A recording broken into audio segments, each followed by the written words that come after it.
Tell me when you're ready. Oh, we're ready. All right. Welcome everybody to Beats and Politics Live edition. I appreciate all you guys coming out for our community conversation in Baltimore at Hotel RL, Baltimore Inner Harbor. My name is Sarahia Benn. I am the People's Champ. Why? Because I champion things for the people. My background is in music and politics, and I know it sounds like an odd combination, but it's not. Music and politics can always be degrees of softness and roughness. I mean, think about knocking the boots. That's rough, right? And then we can talk about softness when we talk about like Mahler, classical music. So that's where you find this person. I'm caught between those extreme degrees of soft and rough. I come from the hip-hop generation, and I'm going to tell you, I do it my way all day long. So let's get this party started. My guests are, I'm going to introduce all their names, and then I'm going to do my first interlude. Rich, the Brainiac, he will talk back. Elliott. Malcolm, more drums, more bass, Heflin. All right. Wasina, bring in the noise and bring in the funk, Davis. April, fight the power, Parsons. And V, a woman who only needs a letter to describe who she is. You know, that's some powerful shit. Excuse my expression, but I'm gonna say it that way. So tonight we have an all-activist panel, so we plan on getting into some deep discussions on some politics and pop culture. But before I introduce the panel, I mean, even though I already did, all right. I'm still learning, so forgive me for all that. I want to do a thing. I want to say 4 things that we need to do. We need to get involved and be active in our communities. Why? Because we have to start giving back. That's part of the problem in America. We have a whole bunch of people complaining, but nobody giving back that's in a position of giving back. So before you judge another, make sure you understand where they're coming from. Also, who is politically representing our areas? We have to know who they are and why they're representing. In other words, we need to know exactly what they're bringing to the party. I'll give you a good example. In my area, we got a couple black representatives. First time in the history of that area in like 300 some odd years. And they assumed that because they're black, they represent the black. But that's not true. You have to look at who they surround themselves with. You got to look at the Candace Owens types, the Diamond and Silk types, who will sell their souls for a little bit of nothing. So let's just be real. Just because it's black don't mean it's the right thing. It could be actually whack. Then learn all the levels of governmental system. Why do you need to learn all the levels of governmental system? Because many times in the activist community, I've heard people talking about this is right, this is wrong, this is right, and they don't even understand the difference between the city council, the county council, and the state delegate. So how can we actually inform people if we really don't know what we're talking about? So we need to learn our government. And finally, always check on the League of Women Voters website. Now, I'm not here, they didn't pay me off to promote them. But the reason why I decided to choose their website, because one thing that they do in every election, they list the name of the candidates, the party affiliation, and if they answer the questions. And I can tell you from my experience in running for election last year, that nobody but me and that N-word delegate, I'm not going to name the name, but we were the only 2 that filled out the form. And everybody else skated by on no policies, no platform. That should never happen in America. So if you want to blame this one and that one, you need to actually blame yourself for not actually knowing who are in your races to actually be able to vote. So get involved, be active, who's representing your area. Because like I said, just because it's black don't mean it ain't whack. And then learn all the levels of governmental system, and finally, go to the League of Women Voters. Because they generally speaking don't do endorsements. They're pretty unbiased in that. So tonight, I'm going to start off with my boy, Rich Elliott. He does talk back, and he is not whack. And even if he is, I love him. So you don't say nothing. Don't you ever say nothing to my boy, okay? And then Malcolm Heflin, he brings in the noise, but he brings it on the duck. He puts the drums and the bass. You must be like in the techno music, right? Absolutely. See, how did I know that? See, as a musician, and I'm gonna start a little differently than I thought it was. As a musician, when I saw your page, because I went to your page to kind of give you guys little titles, and the first thing I see on Malcolm's page is more drums, more bass. But as a musician, I knew exactly immediately, even though I don't do drum and bass music, because I ain't gonna lie, I ain't got the patience to sit there and go bump, bump, bump, bump, bump. I can't do all that all day. Okay, whatever it is. But the point of what I'm trying to say is that I knew exactly what you were talking about. And the funny thing is probably most people who know you don't even know that probably about you. No, you're right. No, you're right. So could you explain a little bit of background of understanding of drum and bass? Because actually you really bring in a great conversation. Oh, wow. Well, like, so I'm always kind of like, I came like in the age of the 90s, you know, back kind of like when like electronic music was really big, so I kind of got an ear for it then, you know. And then like, you know, in the early 2000s, you know, like, you know, there was rave culture was really big. You know, a lot of people going to raves in the middle of fields and all kind of stuff. You know, like, and that's where you first hear that drum and bass like rattling off, like, you know, the big ceilings and the walls, and like just the beat catches you, and like it's, yeah. So then you're like, oh wow, where did the last 2 or 3 hours go? You made 9. Yeah, so, is there any other styles of music that you're into? I'm into my musical taste ranges. Like, give me somebody so that's like, a favorite. Because you know, if somebody asks me, I can tell you who my favorites are. Oh, favorites? Yeah. I would say I love Massive Attack. This is British, like Massive Attack, man. Massive Attack. They are original. Yeah. But they not just from your era. They from my era. Right. That'll tell you something. Yeah, the Massive Attack's great. I like Massive Attack. You know what I mean? I love you know Marvin Gaye, but I like what's going on Marvin Gaye. You know what I mean? Because it's like soul, but like it also gets it. Right. Exactly. Right. You know, Trouble Man. You ever heard the record Trouble Man? No, I haven't. No, you need to check out Trouble Man, because that record is deep in the 70s. Yeah. Anybody else?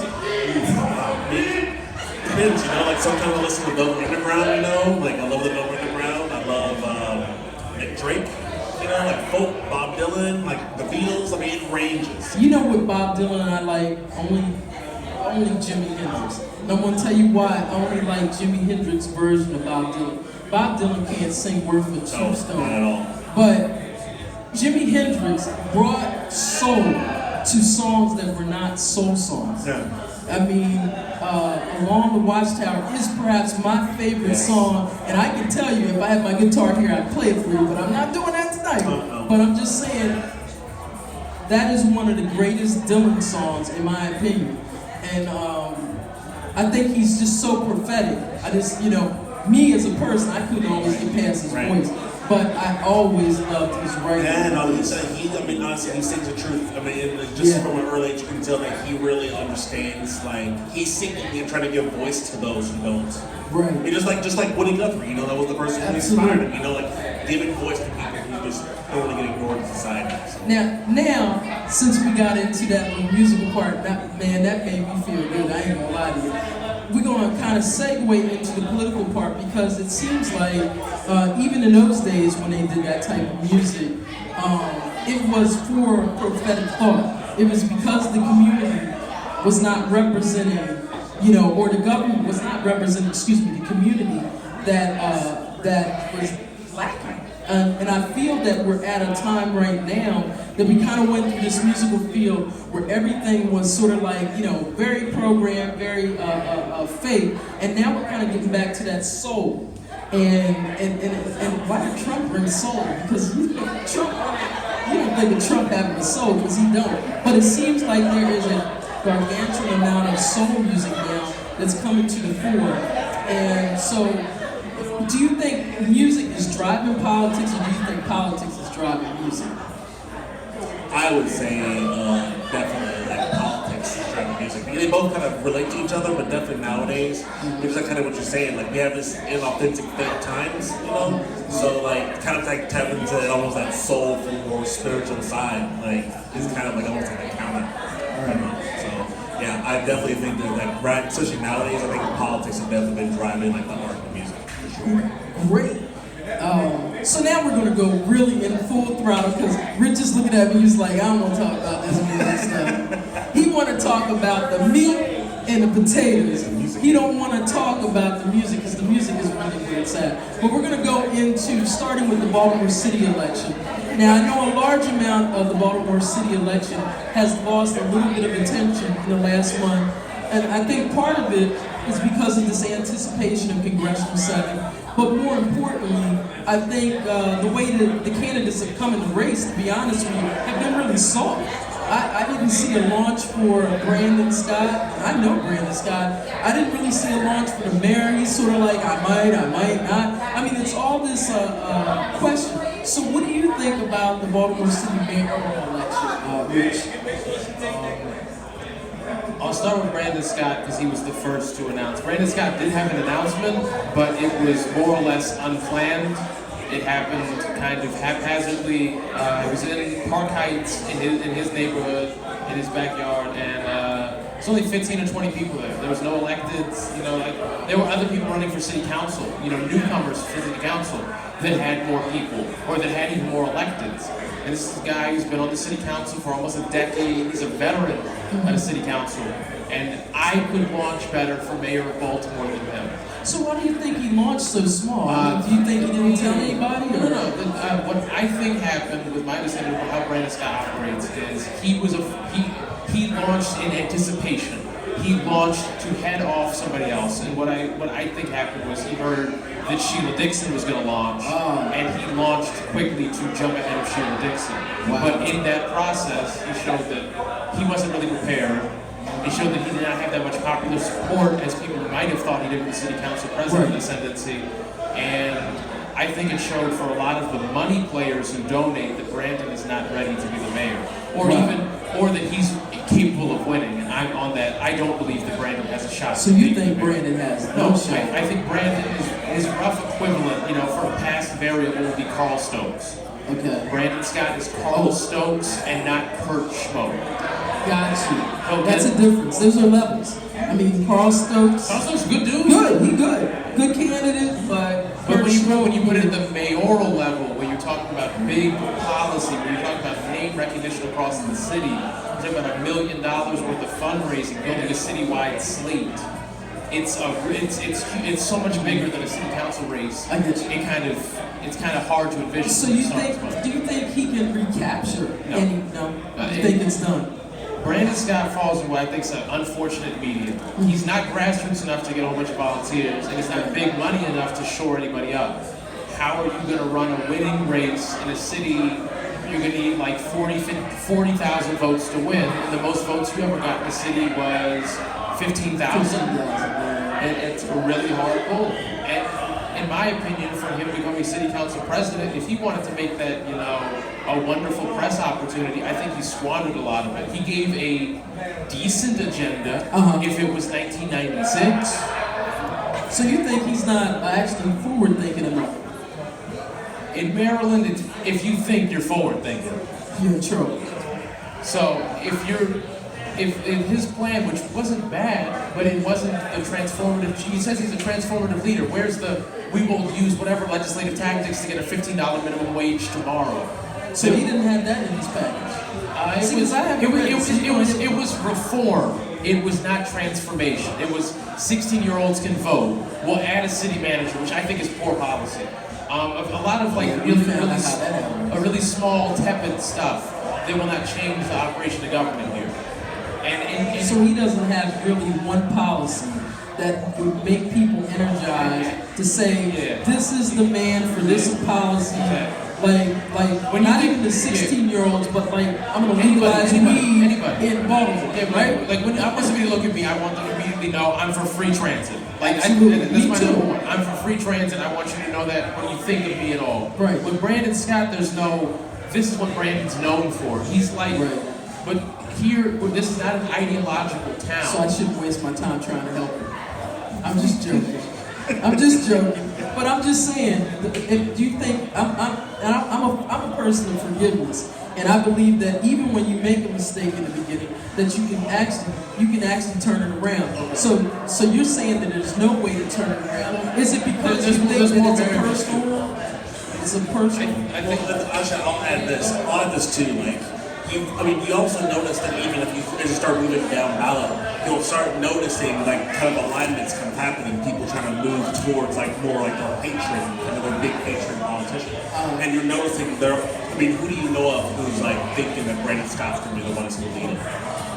I mean, I don't know. I've never heard a candidate say, "I wish I could be on Brandon Scott's slate for mayor."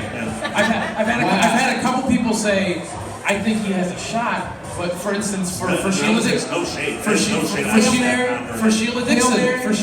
there's a slate that can be made.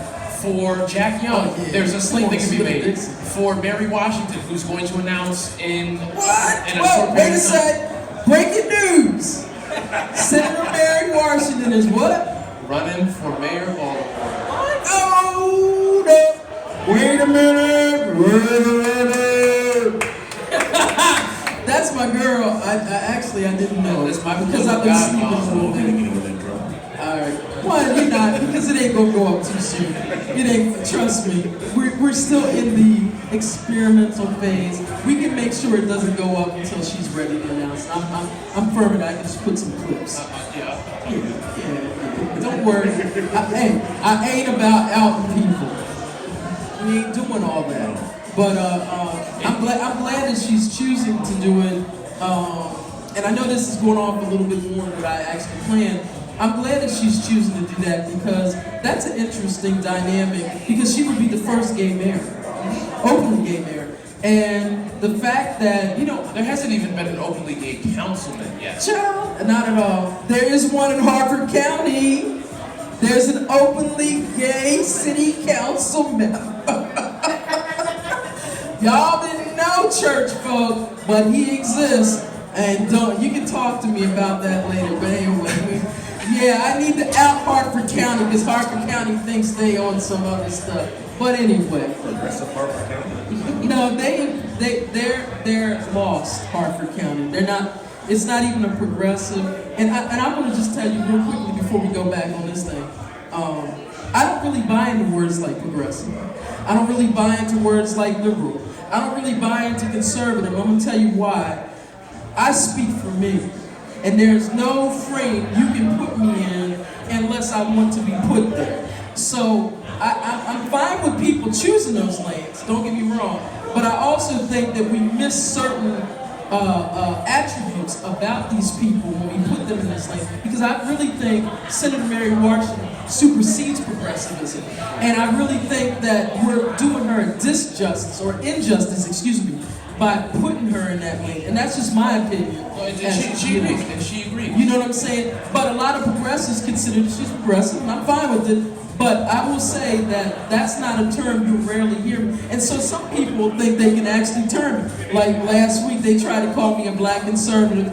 No. If I was a black conservative, I would be shucking and jiving. I don't do that, baby. But anyway, that's for Hartford County because I love you. So back to Mary Washington. I think that she will do so much in Baltimore if she actually gets elected.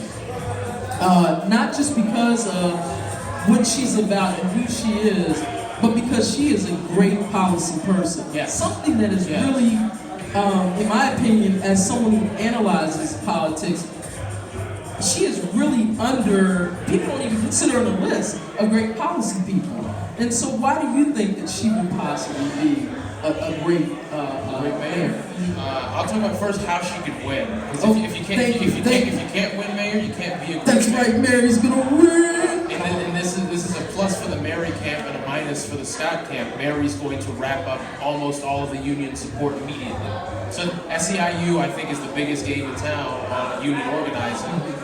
Mary's going to launch with them, I think. That's an assumption. Wow. The only That's one. big.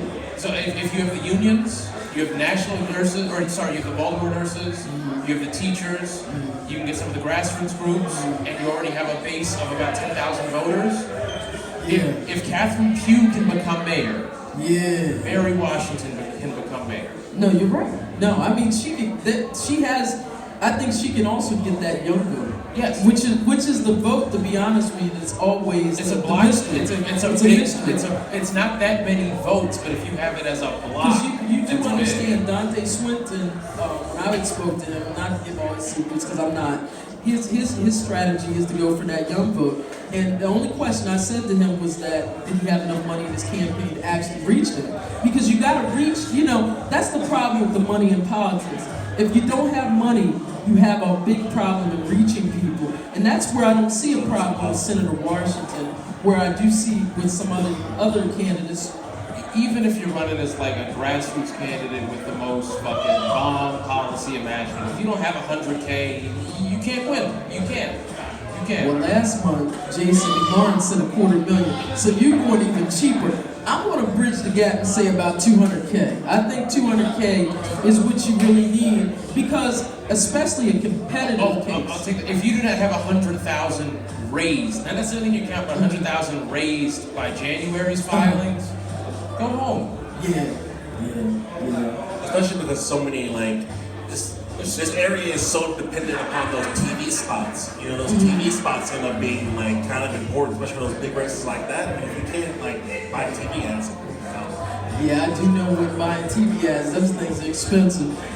So, is there any? Well, I know who I know that's running in the city council races.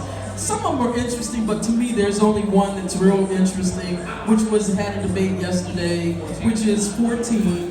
Joseph Kane, who I know, Rita Church, who I know, and Odette Ramos, who I don't know. Now, I will say about Odette, I don't know you, but I do know you're Machina. So, let's do the robot.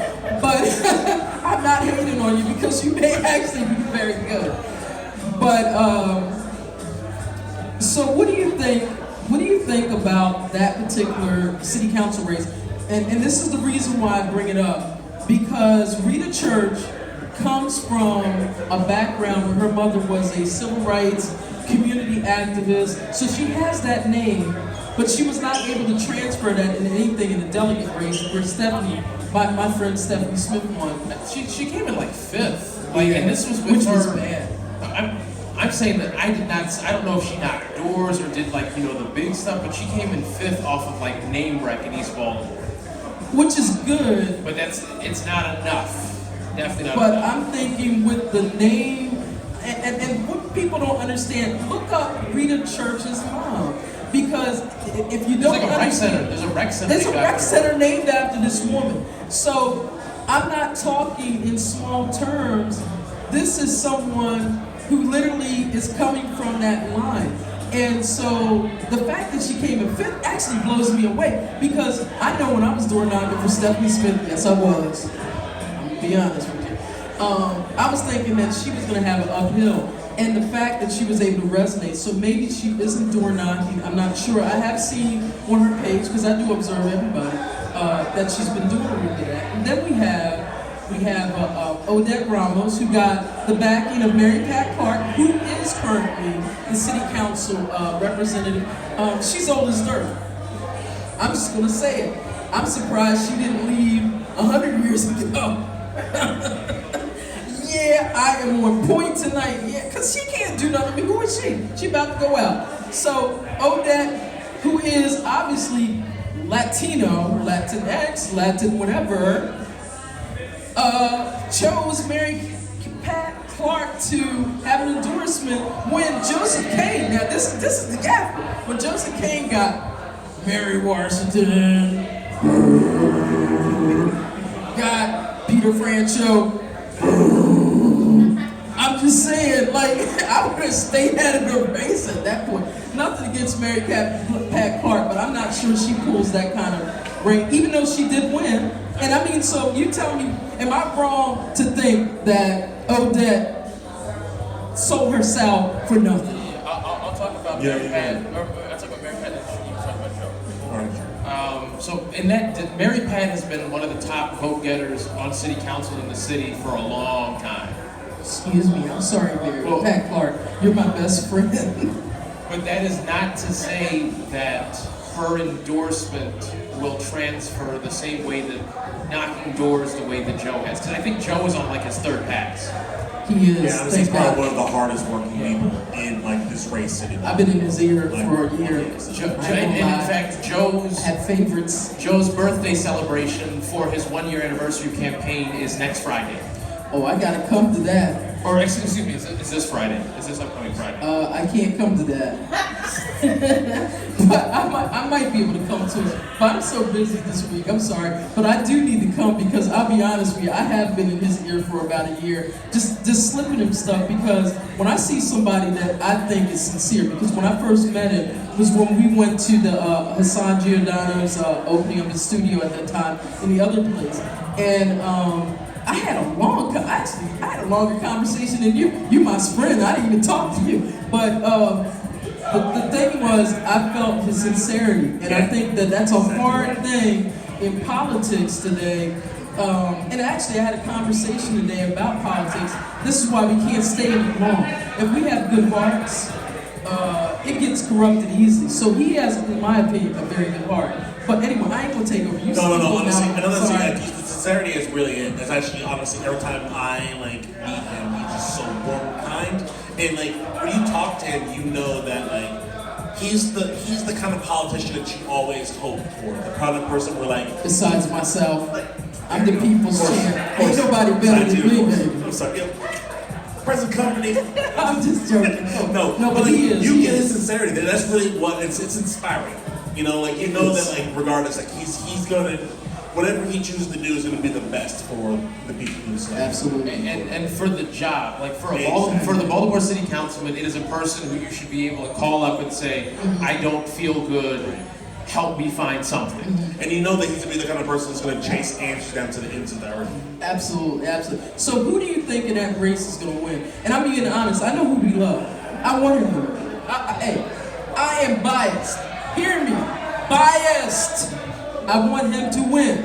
But let's be real. Who do you think's really gonna win? I think that Joe has a very good shot, especially if Mary runs for mayor. Because the Slate. Well, not just Slate, but there's a lot of volunteers who will come out for Mary. Right. You just give them Joe's lit and you tell them go south, go west, knock doors. Yeah. And that is going to be more than... I think Mary Pat Clark endorsed Odette and did the mailers out of Mary Pat Clark's campaign chest because Odette was not getting the traction she needed. Odette has a lot of institutional advantage. You know, the chair of the Appropriations Committee in Annapolis and the dean of the Baltimore City Council. And 20 years ago, Odette has the race without Joe even having a fucking shot. But now, but I have to admit, I don't know nothing about Odette. Odette is a woman who wants to be a delegate who is going to do city council to get there. Oh, wow. In my opinion. Odette has worked in Annapolis. Odette, she was in Annapolis all of last session. Odette, I don't think, I guess she'll be a bad councilwoman, but I don't think that she'll take but she's Machina. No doubt. Because one of the things that I did get from doing my research is that I still feel like I don't know nothing about it. Exactly. And when I say don't feel, it was the same thing when the people that I ran against. I ran against people who, honestly, nobody can tell me what they stood for. They copy pasted from resume.com. Yeah. So now we're going to get into a couple last spots. I want to talk, because I know you guys got to go, and I know I've carried this on a long time. So what do you think about the case of the death of Detective Sean Suter? He was murdered. He was killed by the cops. Why is everybody... Say it loud for the people back. So what I'm trying to understand, if everybody in the public, and trust me, I wasn't there, it wasn't me, but what I'm trying to say, how does everybody see this, but the process doesn't seem to see this? And is this a failing of Attorney General Marilyn Mosby? Because I'm going to be honest with you, I like Marilyn Mosby, but I will say this much. Since she's been reelected, she sometimes don't seem to know who we are anymore. And I'm not, I have nothing against Marilyn. I'm just telling you, she ain't my personal friend. But I just noticed that when she first started, she was very open, and now it just seems like, I don't know. Now it's just a job. Okay, maybe she just wanted open. Yeah, the murder of Sean Suter is a failing of Marilyn Mosby's office for not properly investigating, and I think personally for not initiating earlier. As soon as she became state's attorney, she knows that the Baltimore Police Department is more corrupt than probably any other agency you could find outside of the Trump administration.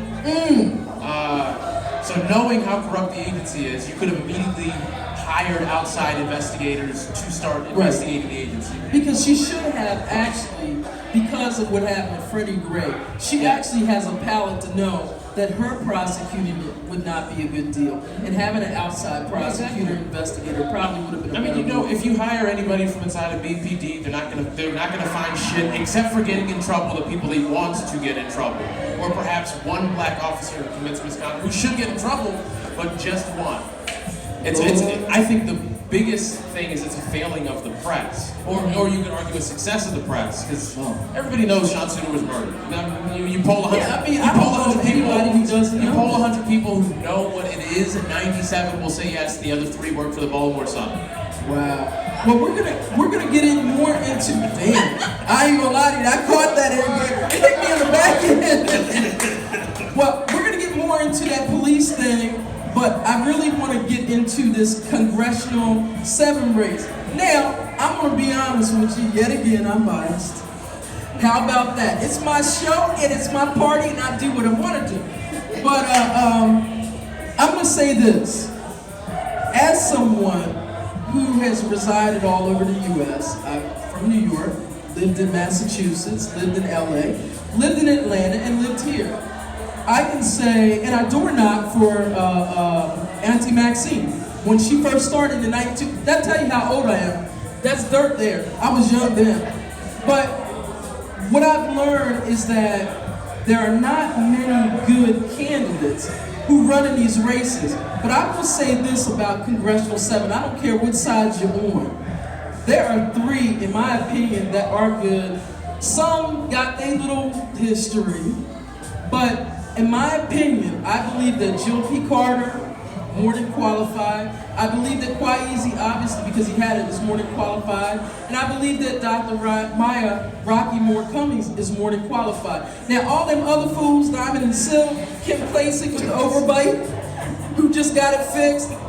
Liz, holla at a friend because you just ran in 02 last year against Dutch. Let's just be real about this. Now, I will say a nice point for my personal friend, Robert A. Hawkins. She's running as a Republican. She is actually a community activist. I'm not sure she's going to get enough traction as a Republican, but that's her thing, and I let Republicans do them. But in this Democratic race, I have never, ever been in a district where I would ever have to see such quality competition. And I know people are going to sit up here and like, well, Kwaizi got this. Well, yeah, he might. But he is a top candidate. He is more than qualified. Jill Picard, she's that. She is a top candidate. Dr. Maya Rocky Moore Cummings, she's a top candidate. So I will say that I'm biased, and that's only because of who I know. I don't personally know Jill. I did meet Jill a couple times, but I can't say that she reached out to me. Granted, I don't take it personal. I just don't know her. I don't want to know. I mean, I've read some things. Kwaizi, I know a lot about him. But again, I don't really know him personally, but I do know Dr. Maya. So I know she's a good person. Now, that doesn't mean she'll be a good representative, but that's my feeling. So, I know that you are supporting Jill P. Carter. And I know that you're supporting Jill P. Carter. Now, my question is, it seems like the progressive groups have all kind of ran on this. I'm in Our Revolution, just to let you know. I don't know how that happened, but I'm in Our Revolution with the independent mind. You know that ain't normal. But, and so everybody is really carousing around in that community around Jill P. Carter. So to me, give me 5 reasons why someone should vote for Jill P. Carter. 3. You give 3, I'll get 2. As you start. Okay, sure. So number 1 is and I will take this as a bet, nobody's challenged me still, I think that Jill P. Carter has the best record in the nation among state legislators on criminal justice and civil rights policy. For going back to 2002, I've looked at a lot of legislation she introduced into the Maryland As a delegate. As a delegate. Remember, she just became a senator. Yeah. So we want to be correct. So from when she was first elected as a delegate in 2002, ever since, her record on, for instance, she passed Christopher's Law, which added a whole lot of new police accountability measures and training changes after a black teen was choked to death by a black cop in Randallstown. She also helped pass Felicia's Law. I'm giving these two just because they're ones that are easily No, findable. I mean, we need to really understand that. Go ahead. And Felicia's Law, which is to help expand search efforts for black kids in the state. The girl that came from North Carolina? I think so. Yeah. I think so. It might have been a 2014 bill. Yeah. And then for number 2, Jill, her whole career, basically stood by herself against an extremely powerful and racist legislature, against Michael Bush. She has openly told me about her relationship with Michael Bush and how Bush was one of the primary figures attacking her throughout her career. And she said that Maybe that's why he had an early demise. I didn't say that. But anyway, go ahead. It's my show. I say what the hell I want to say. Going up against House Speaker Michael Bush, Mayor O'Malley in a city where the mayor is as powerful as Baltimore, and then Governor O'Malley in a state where the governor is as powerful as they are, by herself for almost 2 decades, shows you that she can't be bought and nobody can make her shut up. And that's as valuable as it gets, I think, for a congresswoman. Those are 2 good reasons. Malcolm? You know, it's been great because, you know, obviously I didn't grow up around here. I grew up in Texas. So. Oh, Lord, pray for you. I was great. You I and love mine. Texas. I can go on and on. It's great. Texas is amazing. But I've been around here like, what, 13 years? What are you talking about? Little Africa in Houston? No, I was as hot as it is down there? Bougie Dallas. Oh, bougie. Right. Yeah, I don't do that county, but anyway. But, so number 3 for me was, I think, was one of our last fundraisers. The senator was talking about fathers in a way that was really inspiring to me, right? Because a lot of times, when it comes to family law, like, fathers are regarded the same way in family law as mothers are. I mean, it's one of the things where, like, I understand. It's a man's world, Malcolm. How much more do you want? I get that, right? I get that. And it's one of you gotta the lose somewhere. But the senator she has the courage and she has the knowledge to understand, articulate, like, how she thinks, right? And it's really refreshing to hear someone, like, sensitively, looking at that issue. Exactly. And also, everything I hear about her in her criminal justice history is great. Like, obviously, when I heard about how she helps people with their cases, like, it's amazing to me. She pro bono. I mean, who does that? I mean, how often do you hear about people? Not too many. Right. I'm gonna tell you, I just met 2 recently, but it took many years to get to that 2. Right. So yeah.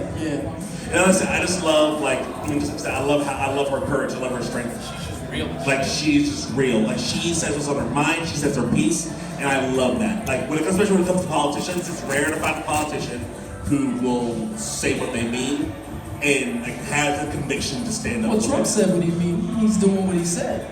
Yeah, true. I mean, let's true. I don't know. Take that away from him. Hey, like, everybody get mad at me, but I said Trump is the gift that keeps on giving to the Democratic Party if they want to decide to wake up. I'm just telling you. And that's why I get accused of being called a black Democrat in Harford County. Because I keep on saying that Trump is the gift that keeps on giving because they don't want to actually address their inadequacies. You know, like, black Republicans, I'm sorry, you're right. I said it wrong. They keep on calling me a black Republican because they got a little attack dog because they mad. But anyway, I'm not a black Republican. I was just saying you're a black Democrat. I'm actually a black socialist. I'm not. Right?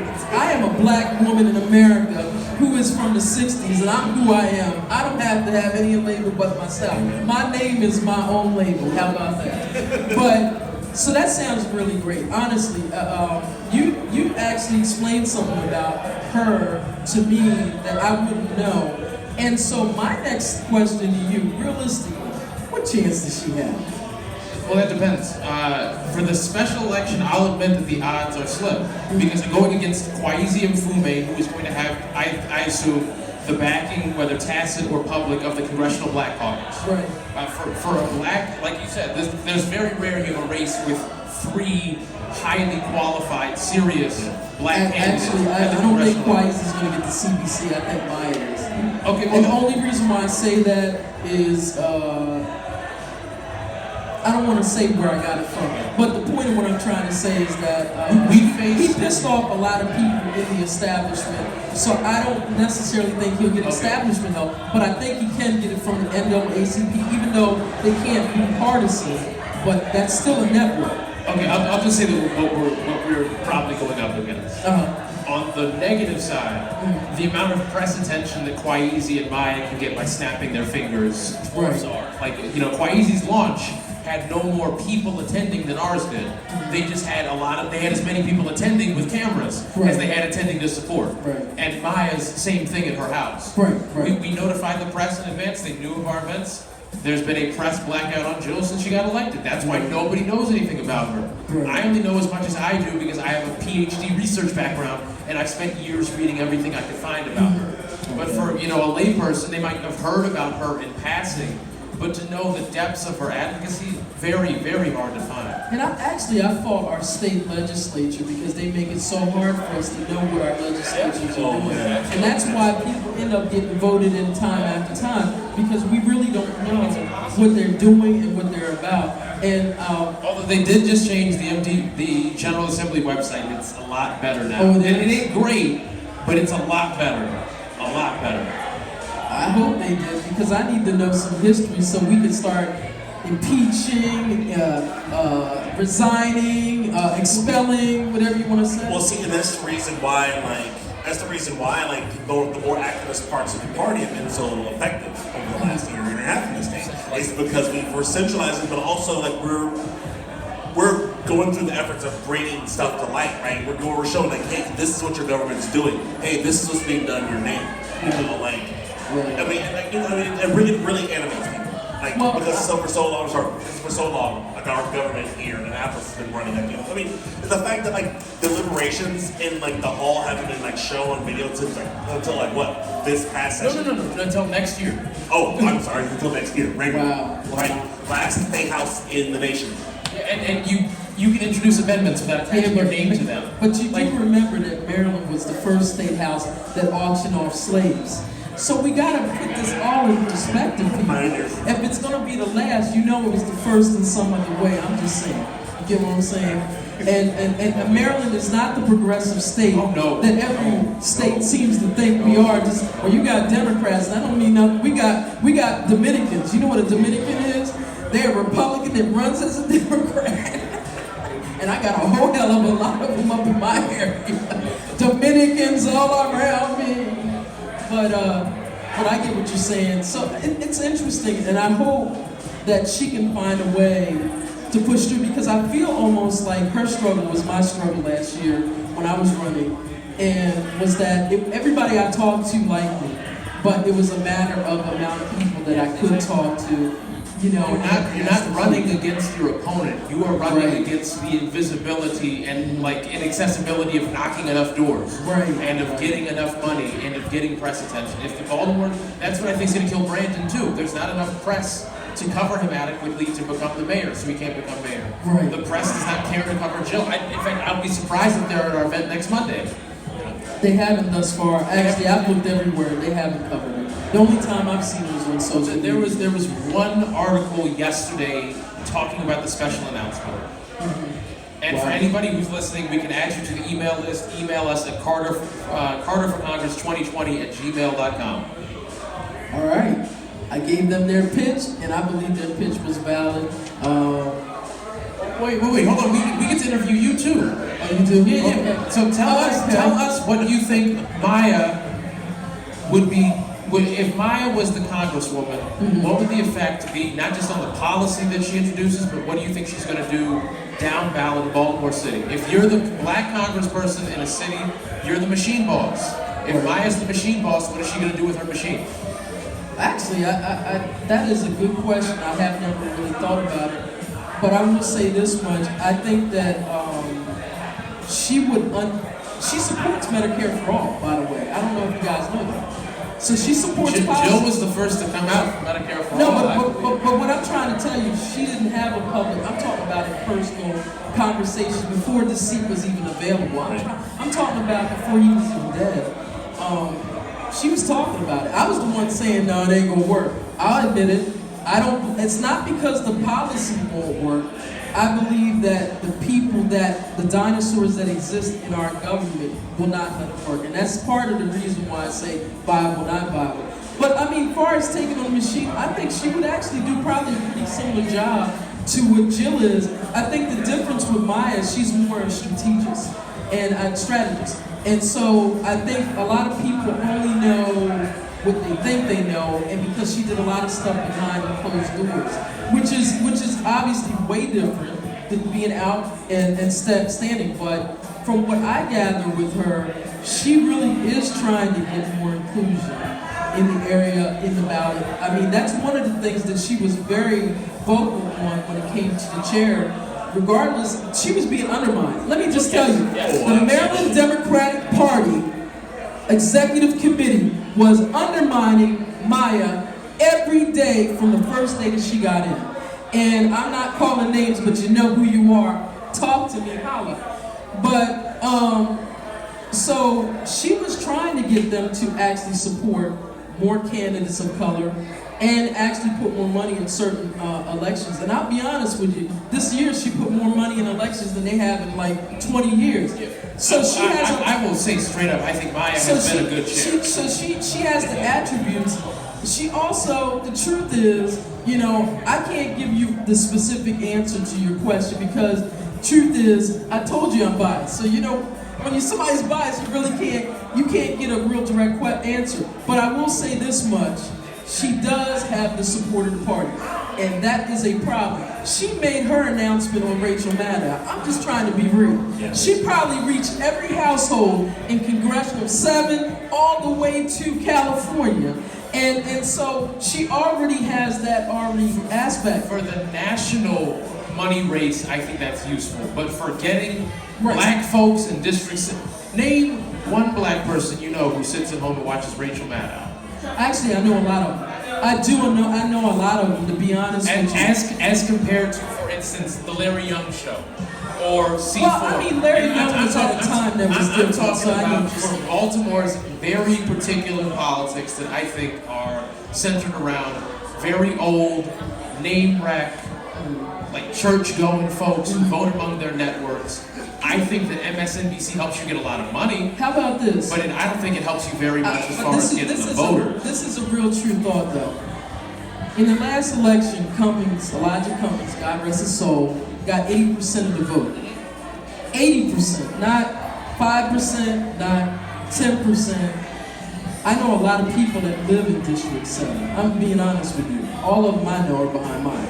And if she gets 40% of that electorate, she wins. And I mean, all it has to do about 41%. You know, there's you eke it. A lot of folks who like white easy. And there's a lot of folks that do. You're right. And also remember too that like you don't have the normal. You're not on the forces of a normal election or even a normal. It isn't. It isn't. Like I mean, we're talking like the pool of people who are ultimately going to be weighing in on that. It is ridiculous. The primary is not normal because it's going to be a general election primary. People don't even understand what that means. They're doing a general election between Democrats and Republicans. So that means independents can vote in that primary for that position as well as the primary. So there's two. No, it's just one. It's just the one vote. There's the special primary on the 4th of February. Right. And then on April 28th, there's the special general that is its own one ballot. Right. And there's the regular primary. Right. And because but they're separate, and which means that there's completely different independents forces. are not going to come out as much because normally they don't get the vote in primaries, generally speaking. So it's going to be an interesting race to see. But there's also same-day voter registration, so people can change their affiliation if they want. That's true. That's true. But it still sets up to be an interesting race. There are a lot. There are honestly there are a lot of free votes. like so for this special part, there are a lot of people. There are a lot of votes. If someone is willing to work hard to find them, like they How are. many votes do you think it takes to win this election in the movie? 40 to 45,000, I think, to win this special. You think? 45,000 or so. Because you know, in the last election, it took about 80. I think that because this is like, I think that for this election, the total number of voters is going to be roughly equivalent to the number of total votes Elijah received in 2018. The total number of votes is going to be something along those lines. Wow, that's really below. For it to be a special election in February, in advance of the mayor's race and a whole lot of other stuff going on, I think it's going to act like people think that there's going to be a whole lot of press about it to remind people, but there's going to be so much other stuff going on Of course. that people are going to forget.